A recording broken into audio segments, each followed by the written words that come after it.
Mga pinangga, maayong adlaw natong tanan. Sa makausap pa, dalaygo na ato ang buhi nga Dios karon nga sa diin iyan putang gitagaan og lain na pod nga pribilehiyo aron kita makasubli og tuon sa iyang mga bililhon nga mga pulong. So sa makausap pa, kini lamang ang inyong ubos nga igsuon karon kapag laom art manasis kapadiso.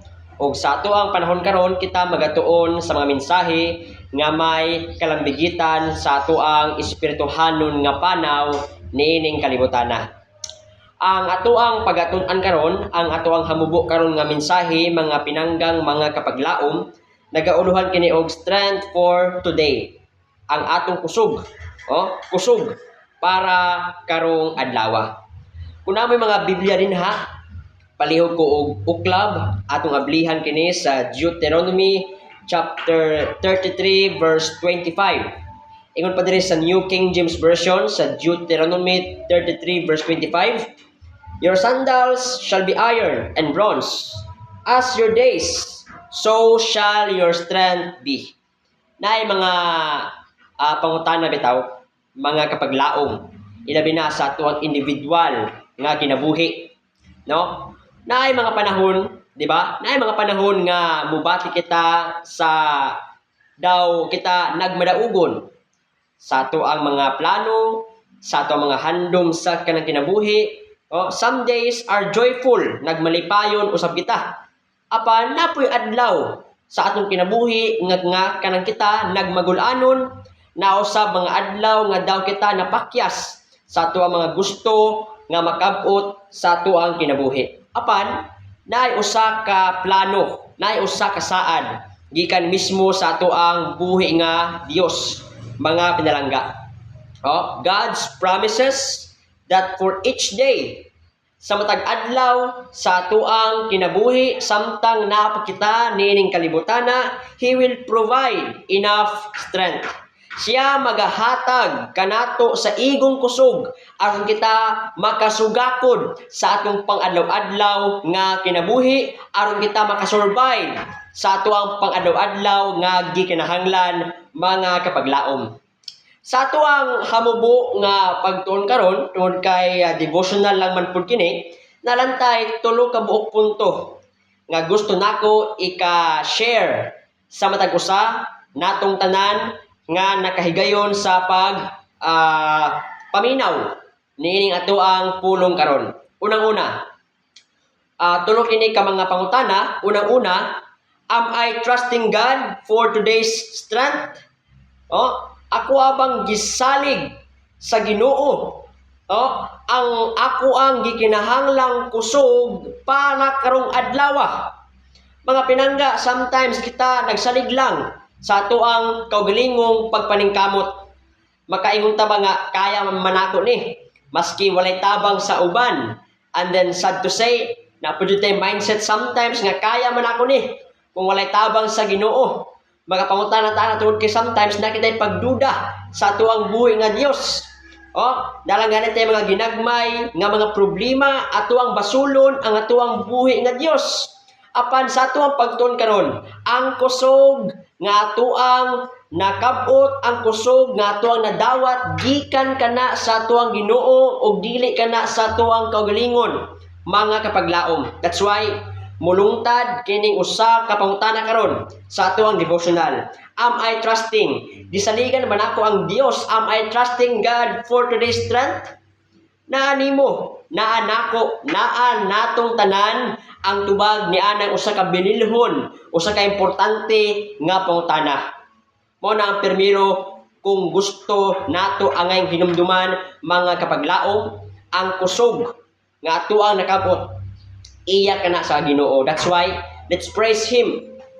Mangayo ta og pasalamat, ato ang itugyan ang atong kinabuhi diha lamang kaniya. Ikaduha nga pagpahinumdom, mga kaigsunan. How have I seen God provide what I needed just in time?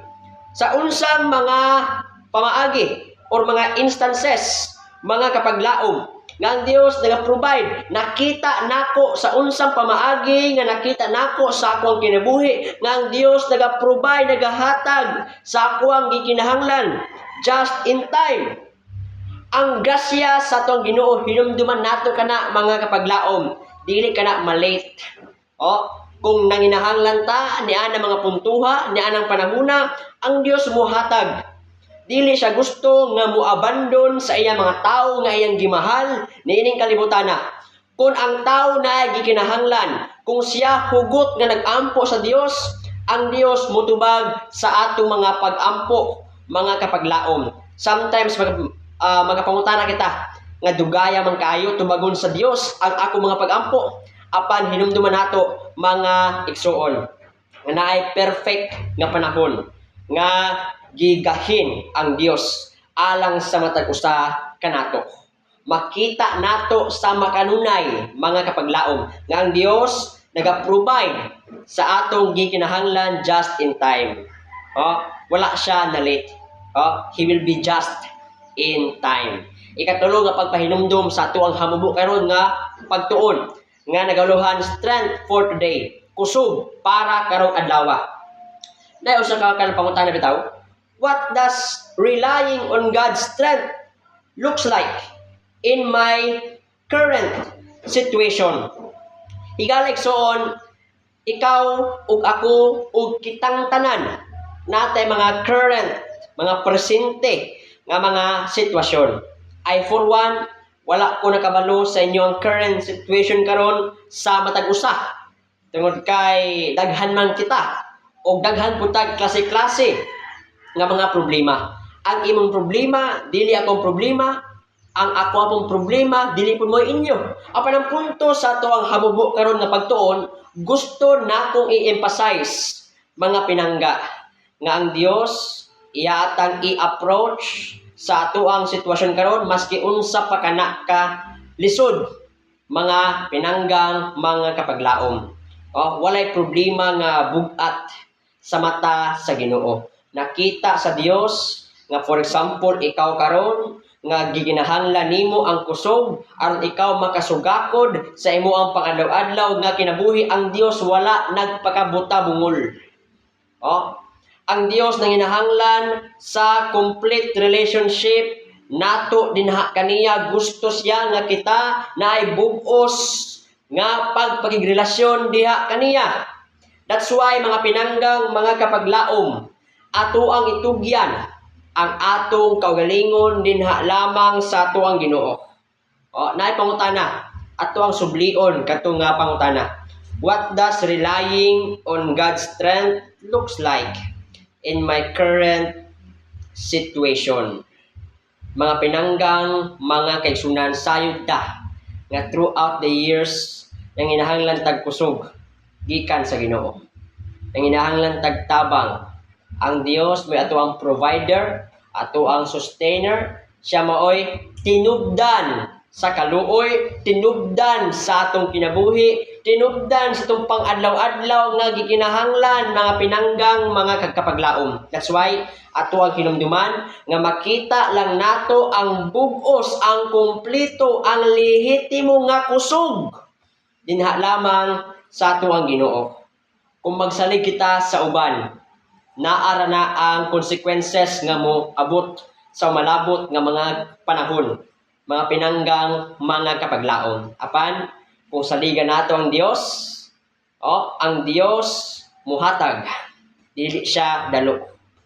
Di ba? Na may usa ka kanang punto. Tuktok, ikaw pag-aablihan. Sick, pangita, ug ikaw makakaplag. Pangayo, ug ikaw paghahatagan. Mo kana ang ato ang short devotional karon, strength for today, ang kusog nga atong gikinahanglan sa matag adlaw iya sa Ginoo. Mangayo taniya kay siya mo hatag, mga pinanggang mga kigsunan. Alang sa pagtapos magamputa, Ginoong Dios nga labing balaan, tag-iya ka sa mong kinabuhi.